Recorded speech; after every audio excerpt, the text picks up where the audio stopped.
थोड़ी दिक्कत हुई हो तो एक बार और देख लेना, बड़ा मज़ेदार चीज़ है, ज़रूर सोचना चाहिए इस पे। और हमारे आदित्य L1 के लिए इसरो को अभी से ढेर सारी शुभकामनाएं।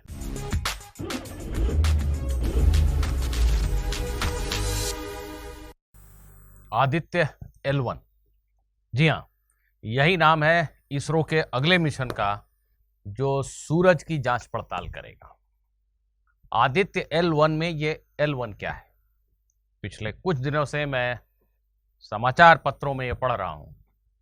L1 अर्थात लैग्रेंजियन पॉइंट 1, ये क्या होता है? मैंने सोचा पहले ये आपको समझा दूं और इसी वीडियो में लैग्रेंजियन पॉइंट के ऊपर ही एक क्वेश्चन भी कर लेंगे। लगे हाथों, बिल्कुल जेई लेवल का क्वेश्चन। तो समझते हैं कि ये आदित्य नाम का जो मिशन है इसरो का, जिसमें एक स्पेसक्राफ्ट को लैग्रेंजियन पॉइंट 1 L1 पे स्टैब्लिश किया जाना है। ये पॉइंट हमारे अर्थ से करीब करीब 15 लाख किलोमीटर की दूरी पे है। ये कौन सा विशेष पॉइंट है जहां हम अपने स्पेसक्राफ्ट को पहुंचाना चाहते हैं? Let us assume this is sun, this is earth, this is line joining the center of the sun and the earth, right? Now it is not very difficult to imagine that there could be points on this white line where a particle can rotate along with the earth sun system in circular orbit with the same angular velocity as the earth sun system. थोड़ा लंबा sentence बोल गया मैं, माफ कीजिएगा। चलिए simplicity के लिए अभी ऐसे मान लेते हैं कि सन फिक्स्ड है। हालांकि ऐसा नहीं होता, सन और अर्थ कॉमन सेंटर ऑफ मास के अबाउट घूम रहे हैं, ऐसा सोचना ज़्यादा वाजिब होगा। बट एनीवे सन बहुत मैसिव है, हम मान लेते हैं सिंप्लिसिटी के लिए कि सन फिक्स्ड है। तो अर्थ जो है सन के अराउंड एक एंगुलर स्पीड ओमेगा से रिवॉल्व कर रही है। ये एंगुलर स्पीड ओमेगा से रिवॉल्व कर रही है। ठीक इस व्हाइट लाइन पे हम एक ऐसा पॉइंट ढूंढ सकते हैं जहां पर यदि मैं इस ऑब्जेक्ट को, इस पेन को ले जाकर रख दूं और इसको भी एंगुलर स्पीड ओमेगा दे दूं तो ये बिल्कुल यहां साथ साथ घूमेगा। प्लीज ध्यान दीजिए मैं क्या बोल रहा हूं। मैं कह रहा हूं अर्थ सन के अराउंड ओमेगा एंगुलर स्पीड से घूम रही है। ऐसे लेट अस से द पाथ इज सर्कुलर दो इट इज स्लाइटली इलिप्टिकल। अर्थ सन के अराउंड ऐसे सर्कुलर ऑर्बिट में घूम रही है। मैं कह रहा हूं कि इन दोनों के बीच में एक ऐसा पॉइंट है जहां पर अगर मैं इस ऑब्जेक्ट को लेकर जाकर रखूं और ओमेगा एंगुलर स्पीड दे दूं तो ये ऑब्जेक्ट भी अब अर्थ के साथ साथ एकदम सिंक्रोनाइज्ड वे में सेम एंगुलर स्पीड से सन के अबाउट घूमेगा। दैट मीन्स जितनी देर में अर्थ एक चक्कर मारने वाली है उतनी देर में ये ऑब्जेक्ट भी एक चक्कर मारने वाला है, एकदम सिंक्रोनाइज्ड। ये पॉइंट, ये विशेष पॉइंट लैग्रेंजियन पॉइंट 1 कहलाता है। L1 लिखा है इसको। मजेदार बात यह है कि ऐसे दो और पॉइंट इस लाइन पे होते हैं। दूसरा पॉइंट यहां कहीं होता है, दूसरा पॉइंट यहां कहीं होता है। जी हां, यहां भी एक ऑब्जेक्ट को रखकर इसी एंगुलर स्पीड ओमेगा से घुमा दिया जाए, इसको एक स्पीड दे दी जाए so that its angular speed is omega. The important thing is this object assuming these two objects are very light, मतलब इस ऑब्जेक्ट के रहने से इस पे कोई असर नहीं होगा, ऐसा समझिए। यहां भी एक ऑब्जेक्ट है, यहां भी एक ऑब्जेक्ट है, सब अर्थ के साथ सिंक्रोनाइज्ड, बिल्कुल सेम एंगुलर स्पीड से ऐसे घूम सकते हैं। ऐसा एक पॉइंट L1 यहां ढूंढा जा सकता है, ऐसा एक पॉइंट L2 यहां ढूंढा जा सकता है। इसको लैग्रेंजियन पॉइंट 2 कहते हैं। और आपकी जानकारी के लिए बता दूं कि जो जेम्स वेब स्पेस टेलीस्कोप है वो लैग्रेंजियन पॉइंट 2 पे ही स्टैब्लिश किया गया है। जी हाँ, जेम्स वेब स्पेस टेलीस्कोप जो है वो लैग्रेंजियन पॉइंट 2 पर स्टैब्लिश किया गया है। उसकी वजह क्या है वो किसी दूसरे वीडियो पे हम लोग डिस्कस कर लेंगे। ऐसा ही एक और पॉइंट हमें इसी स्ट्रेट लाइन पे मिल सकता है जिसको हम लैग्रेंजियन पॉइंट 3 कहते हैं। ये सन के पीछे है इधर। नेचुरली लैग्रेंजियन पॉइंट 3 हमसे अर्थ से काफी दूर हो गया, लेकिन बड़ा ही आश्चर्यजनक बात है। आप चाहो तो इक्वेशन लिख सकते हो, they are not very difficult. यहां एक ऑब्जेक्ट को रखकर अगर हम एक एंगुलर स्पीड ओमेगा दे दें तो सन की ग्रेविटेशनल पुल, अर्थ की ग्रेविटेशनल पुल, दोनों पुल एक ही डायरेक्शन में है। This net force is equal to m omega square r, where omega is angular speed of this object which is same as angular speed of the earth. तो एक object यहां रखो या यहां रखो, उसको अर्थ के जितनी ही एंगुलर स्पीड अगर हम दे दें तो अर्थ और सन दोनों के ग्रेविटेशनल पुल के इफेक्ट में प्रॉपर सर्कल में घूमता रहेगा. जैसे कोई पॉइंट यहां है, कोई पार्टिकल यहां है, सन इधर खींच रहा है, अर्थ इधर खींच रही है, the net force is in this direction and this net force is exactly equal to required centripetal force to be in this circular path. Similarly, on this object, both the gravitational force of earth and sun is in this direction, so net force is again equal to the required centripetal force, and similar thing happens here. This is quite amazing. So on this straight line there are 3 possible points जहां पे ऐसा हो सकता है. इनको Lagrangian point 1, 2 और 3 कहते हैं. पर इससे भी बेहद इंपॉर्टेंट बात और मजेदार बात यह है कि ऐसा पॉइंट, मैं थोड़ा ड्राइंग साफ करने के लिए इंक हटा देता हूं, ऐसा 2 और पॉइंट यहां पे हो सकता है. एक पॉइंट, ऐसा एक पॉइंट यहां कहीं हो सकता है. जी हां, अगर सन के सेंटर से अर्थ के सेंटर को जोड़ दें, इस लाइन की लेंथ अगर आर है, दिस डिस्टेंस इज रफली about 1.5 into 10 to the power 11 metre. ये जो डिस्टेंस आर है, इतना ही डिस्टेंस आर और इतना ही डिस्टेंस आर का एक ये ऐसा साइड लेंथ का सेम इस डिस्टेंस आर के बराबर साइड लेंथ का एक इक्विलैटरल ट्रायंगल इमेजिन कीजिए आप. ऐसा इस इक्विलैटरल ट्रायंगल के इस थर्ड वर्टेक्स पे, पहले वर्टेक्स पे सन का सेंटर है, दूसरे पे अर्थ का सेंटर है, और थर्ड वर्टेक्स पे ये भी एक लैग्रेंजियन पॉइंट है L4. यहां पे भी अगर एक ऑब्जेक्ट को रखकर मैं उतनी एंगुलर स्पीड दे दूं जितनी की हमारे अर्थ की है, तो ये ऑब्जेक्ट भी इस सिस्टम के साथ साथ, मतलब अर्थ के साथ साथ सिंक्रोनाइज फैशन में ओमेगा एंगुलर स्पीड से घूमता रहेगा. बहुत ही आश्चर्यजनक बात बोल रहा हूं मैं.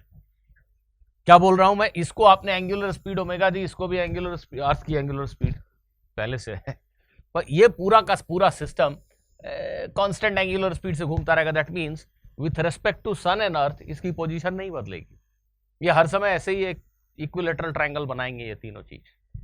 ये लैग्रेंजियन पॉइंट L4 कहलाता है.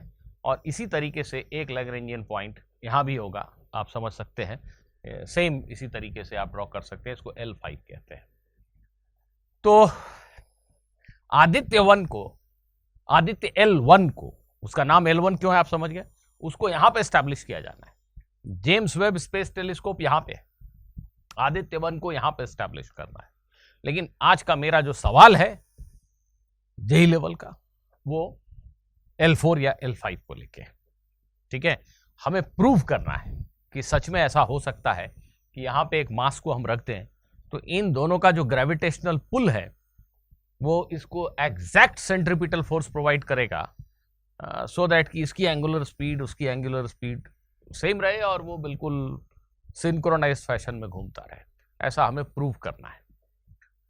तो सबसे पहले मैं बच्चों आपको ये बता दूं कि अगर ये 2 मैसिव ऑब्जेक्ट है, जैसे कि अभी हम कह रहे हैं सन और अर्थ, ऐसे कोई भी 2 मैसिव ऑब्जेक्ट हो सकते हैं, इनके मास m1 और m2 मान ले रहा हूं, इन दोनों के बीच की दूरी को r मान ले रहा हूं. तो एक्चुअली में ऐसे बहुत सारे बाइनरी स्टार्स के पेयर पाए जाते हैं संसार में. अभी हम कोई भी 2 मैसिव ऑब्जेक्ट की बात कर रहे हैं. अगर स्पेस में ऐसे 2 मैसिव ऑब्जेक्ट है तो ऐसा क्यों होगा कि ये स्टेशनरी रहेगा और ये इसके चारों तरफ चलेगा? ऐसा नहीं होता. एक्चुअली में ये दोनों ही ऑब्जेक्ट अपने कॉमन सेंटर ऑफ मास के अबाउट में सेम एंगुलर स्पीड से घूम रहे होते हैं. ये सर्कल है जिसके ऊपर ये ब्लू वाला ऑब्जेक्ट मास m2 घूम रहा है. ये कॉमन सेंटर ऑफ मास है, ये दोनों मास का m1 और m2 का. ये छोटा सर्कल, ब्लू सर्कल, वो सर्कल है जिसपे इस पीले ऑब्जेक्ट का सेंटर घूम रहा है. ये पीला ऑब्जेक्ट ऐसे घूम रहा है, ब्लू ऑब्जेक्ट ऐसे घूम रहा है. दोनों अपने सेंटर ऑफ मास के अबाउट में घूम रहे हैं. दोनों एक दूसरे को ग्रेविटेशनल फोर्स से अट्रैक्ट कर रहे हैं और ये फोर्स दोनों को नेसेसरी सेंट्रीपिटल फोर्स प्रोवाइड कर रहा है. कुछ इस तरह का रोटेशन हो रहा है. देखिए मैंने यहाँ पे थोड़ा बनाने की कोशिश की, आप समझ सकते हैं शायद. कुछ इस तरह का रोटेशन हो रहा है, राइट. कुछ इस तरह का रोटेशन हो रहा है. एक बार फिर से रिपीट कर रहा हूँ. देखिए दोनों ऑब्जेक्ट को देखिए, दोनों के सेंटर ये डॉटेड सर्कल के ऊपर मूव कर रहे हैं और सेंटर ऑफ मास जो है सिस्टम का वहीं फिक्स्ड है. And both the objects are moving with one common angular speed. Let us say this angular speed is omega. Now इसको बेसिकली मैं हमारा M1 M2 गड़बड़ा गया ना, ये जो लिखा हुआ था इस डायग्राम में, just a minute, just be patient for a minute. ये M1 मास है, ये M2 मास है, और दोनों के बीच की दूरी r है। दोनों एक दूसरे को ग्रेविटेशनल फोर्स से पुल कर रहे हैं, और इस फोर्स की वैल्यू आप सभी जानते हो कि it is G M1 M2 by r square, where small r is distance between center of these two objects। ये M1 मास का ऑब्जेक्ट अगर R1 रेडियस के सर्कल में चल रहा है, तो this force, gravitational force, provides the necessary centripetal force to this object for moving in circle of radius r1. So this is m omega square r centripetal force, and ये object भी इस पे same ही force लगा रहा है। This force is sufficient for this object to be able to move in a circle of this radius which is r2। यहां से centre of mass की दूरी r2 है, इस पॉइंट के अबाउट ये r2 रेडियस के सर्कल में घूम रहा है। So the same force is equal to m2 omega square r2, right? Now all of you must be knowing कि R1 और R2 कैसे लिखे जाते हैं। R1 can be written as M2R by M1 plus M2, isn't it? और R2 लिखना है तो आप M1R by M1 plus M2 लिख दो, सेंटर ऑफ मास से दोनों पार्टिकल की दूरी। बहरहाल यहां आ जाते हैं, इस इक्वेशन को, इस पार्ट को देखिए, इसको ऐसे ही लिख दिया मैंने, M1 को M1 लिख दिया, ओमेगा स्क्वायर को ओमेगा स्क्वायर लिख दिया, R1 की जगह पे ये लिख दिया। R1 मतलब इस मास की सेंटर ऑफ मास से दूरी, R1 की जगह पे मैंने ये सब्सटीट्यूट किया, तो आप देख सकते हैं M1 M2 कैंसिल हो जाएगा। यहां से हम ओमेगा की वैल्यू कैलकुलेट कर सकते हैं। This is the angular speed. ये एंगुलर स्पीड दोनों के लिए सेम है, दोनों के लिए कॉमन है, दूसरे के लिए भी इतनी ही एंगुलर स्पीड है। तो दोनों ऑब्जेक्ट इस एंगुलर स्पीड से अपने कॉमन सेंटर ऑफ मास के अबाउट में रिवॉल्व कर रहे होते हैं। ये कोई भी एक बाइनरी सिस्टम के लिए एक लॉजिकल सी बात है। अब आते हैं हम वापस अपने लैग्रेंजियन पॉइंट पे। ध्यान दीजिए, मैंने just to keep my diagram clear, मैंने इन ऑब्जेक्ट्स को छोटा बना दिया है। ये M1 मास, ये सन का सेंटर है ऐसा समझ लीजिए। ये M2 मास का ऑब्जेक्ट है, अर्थ का सेंटर है ऐसा समझ लीजिए। ये कॉमन सेंटर ऑफ मास, ये सेंटर ऑफ मास है इस सिस्टम का ऐसा समझ लीजिए। ठीक है, ये सेंटर ऑफ मास है इस सिस्टम का, और यहां पे आपका सैटेलाइट जैसा कोई चीज है, एक हल्का मास है, और हम कह रहे हैं कि अगर ये डिस्टेंस r है तो ये भी r है और ये भी लेंथ r है। हाँ, एक इक्विलेटरल ट्रायंगल के सिर पे है। हमें ये प्रूव करना होगा, प्लीज ध्यान दीजिएगा, ये पीले और ब्लू वाले जो मास है, पीले और ब्लू वाले मास अपने कॉमन सेंटर ऑफ मास के अबाउट इस एंगुलर स्पीड से चल रहे हैं जो अभी अभी आपने कैलकुलेट किया, omega is under root of this.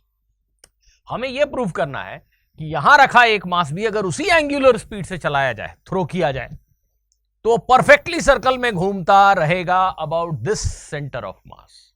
यहां रखे हुए मास को भी वही एंगुलर स्पीड दे दी जाए जो अभी आपने कैलकुलेट किया था, तो एकदम परफेक्टली सर्कल में घूमता रहेगा about this red point, centre of mass. ऐसा हमें प्रूव करना है। आप चाहें तो प्रूव करने की कोशिश अब शुरू कर सकते हैं। बच्चों, बेसिकली हमें यहां जो प्रूफ करना है वो कुछ ऐसा है। ये मास इसको अट्रैक्ट कर रहा है, ये फोर्स F1 है। ये मास भी इसको अट्रैक्ट कर रहा है, ये फोर्स F2 है।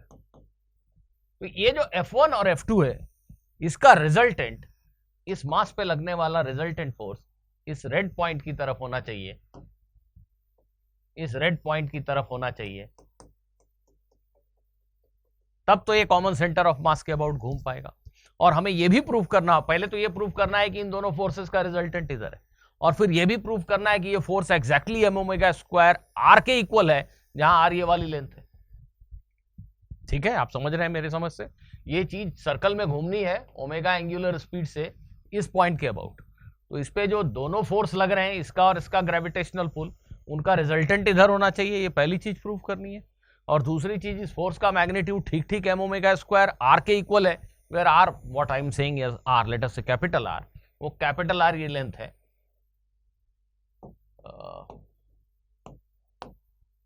ये कैपिटल R लेंथ है ऐसा मान लो, तो m omega square capital R के बराबर फोर्स का मैग्नीट्यूड होना चाहिए। अगर ये बात हम प्रूफ कर पाए तो सच में वहां पे एक ऐसा मास रखा जा सकता है, उसको एंगुलर स्पीड ओमेगा दी जा सकती है, जो इस पूरे सिस्टम के साथ स्टेबलाइज होकर ओमेगा एंगुलर स्पीड से घूमता रहे। तो आइए हम इसको प्रूव करने की कोशिश करते हैं। बहुत मुश्किल नहीं है, बहुत सिंपल है। फिर से एक बार मैं इंक हटा दे रहा हूं डिस्ट्रैक्शन को हटाने के लिए। लेट अस अज्यूम कि ये जो वेक्टर है इसको मैं ओरिजिन मान ले रहा हूं। हाँ, इसके रेस्पेक्ट में ये जो वेक्टर है इसको r1 मान ले रहा हूं, यहां के रेस्पेक्ट में इसकी पोजीशन वेक्टर को मैं r2 मान ले रहा हूं। तो पहला फोर्स जो है ये वाला फोर्स, ये फोर्स F1 जो ये मास इसके ऊपर अप्लाई कर रहा है, ये फोर्स कैसे लिखा जा सकता है देखिएगा बच्चों। F1 can be written as G M1, this mass is M1 right. M1 इस मास को स्मॉल m मान ले रहा हूं, m by r1 square in magnitude, this is the magnitude of the force. और इस फोर्स का डायरेक्शन जो है इस डायरेक्शन में है, इस डायरेक्शन में यूनिट वेक्टर r कैप है, तो मैं इसको ऐसा लिख सकता हूं r कैप, बल्कि इसको बेटर होगा कि हम ऐसे लिख दें, इतनी वेक्टर आप सभी जानते हैं, मैं ये मान के चल रहा हूं r1 क्यूब r1, ऐसा आप इलेक्ट्रोस्टैटिक्स में जरूर लिखते रहे होगे। r1 is this vector. Similarly ये जो फोर्स इधर लग रहा है F2, इसको मैं लिख सकता हूं बिल्कुल सिमिलर तरीके से G M2, ये मास M2 है, स्मॉल m मास के ऊपर इसका force R2 cube vector R2 right.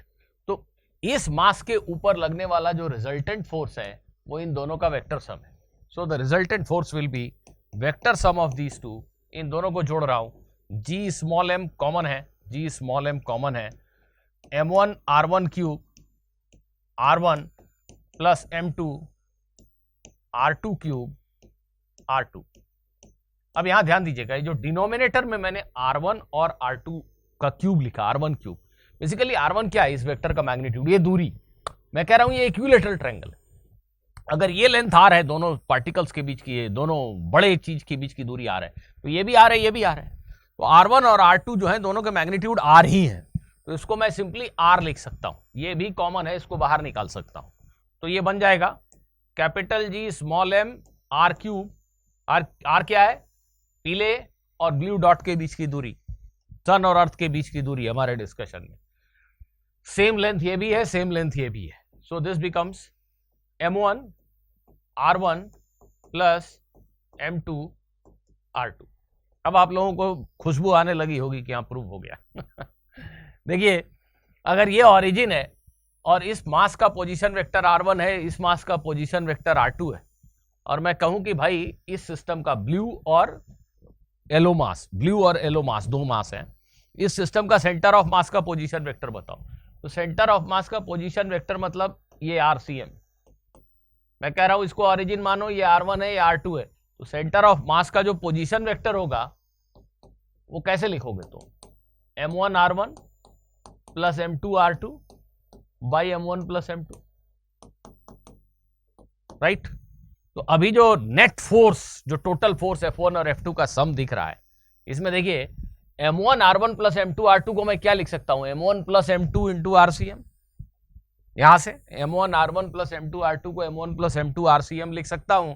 ऐसा लिखने से क्या बन जाएगा जरा देखिएगा, ऐसा लिखने से ये बन जाएगा G M R क्यूब, और इसकी जगह सजेस्ट कर रहा हूं कि ये लिखिए R cube M1 plus M2 RCM। देखिए बच्चों, ये ऐसा कुछ बन गया। आई होप कि सभी की बात समझ में आ रही है। ये मैंने क्या लिखा है, ये इस पे लगने वाला टोटल फोर्स लिखा है, किस पे, यहां रखे पार्टिकल। अब मैं क्या कर रहा हूं कि ये पार्टिकल इस रेड डॉट के अबाउट सर्कल में घूम रहा है, ठीक है भाई, तो उसकी एंगुलर स्पीड क्या होगी जरा चेक करते हैं। तो ये पार्टिकल इस रेड डॉट के अबाउट सर्कल में घूम रहा है, मतलब उसका रेडियस सर्कुलर पाथ का यही है ना, RCM, ये रेडियस है, ये रेडियस है, गौर से देखिए ये रेडियस है, ठीक है, इसको कैपिटल R लिख देते हैं, इसको कैपिटल R लिख देते हैं, देखिए RCM। तो this net force is equal to, अब सिर्फ मैग्नीट्यूड लिख रहा हूं क्योंकि आप सभी समझ चुके हैं कि ये जो नेट फोर्स है उसका वेक्टर डायरेक्शन RCM की डायरेक्शन में है, इस डायरेक्शन में है, तो ये जो फोर्स वेक्टर है ये डायरेक्टेड है टुवर्ड्स रेड पॉइंट, ये तो प्रूव हो चुका है। अब सिर्फ ये प्रूव करना है कि ये जो फोर्स है it is exactly equal to M omega square by R, M omega square R, where omega is the angular speed of this particle which is same as the earlier omega जो हमने अर्थ के लिए calculate किया है। अभी ऐसे confuse मत हो, ऐसे समझो कि ये फोर्स इस पॉइंट की तरफ है, ये तो प्रूव कर दिया मैंने। अब अगर ये फोर्स सच में लग रहा है तो उसकी एंगुलर स्पीड क्या होगी पार्टिकल की, अगर वो सर्कल में घूम रहा है तो मैं वो कैलकुलेट कर रहा हूं। तो फोर्स का मैग्नीट्यूड लिख रहा हूं सिर्फ, अब देखिए ध्यान से, m1 plus m2 divided by r cube. r क्या है, ये दूरी, RCM को अब मैं कैपिटल R लिख ले रहा हूं टू अवॉइड एनी कंफ्यूजन। ये दूरी, ये रेडियस है उस पार्टिकल का, सर्कुलर पाथ का। तो this is the net force acting on the particle if it is going in a circle of radius capital R, let us say its angular speed is omega naught, तो this force जिसका magnitude इतना है that should be equal to m omega square R. So here from you can see that omega naught, value of omega naught square is g m1 plus m2 by r cube. तो मैं इस particle को just एक independent particle मान लूं जिस पे ये फोर्स लग रहा है, वो इस पॉइंट के अबाउट सर्कल में घूम रहा है। अगर ऐसा है तो उसकी एंगुलर स्पीड क्या होगी, ये होगी। और अगर आप भूले नहीं हैं तो यहां देखिए ध्यान से, ये जो अर्थ सन सिस्टम है इसमें ये जो दोनों ऑब्जेक्ट हैं या जो दो भारी मासेस हैं, ये अपने कॉमन सेंटर ऑफ मास के अबाउट इसी एंगुलर स्पीड से घूम रहे हैं जो अभी अभी आपने यहां पे पाया है। इसका मतलब क्या हुआ कि ये सन, ये अर्थ, ये सिस्टम का सेंटर ऑफ मास और ये पार्टिकल तीनों कॉमन एंगुलर स्पीड से घूमेंगे। अगर हम सच में ऐसा करें कि ये दूरी अगर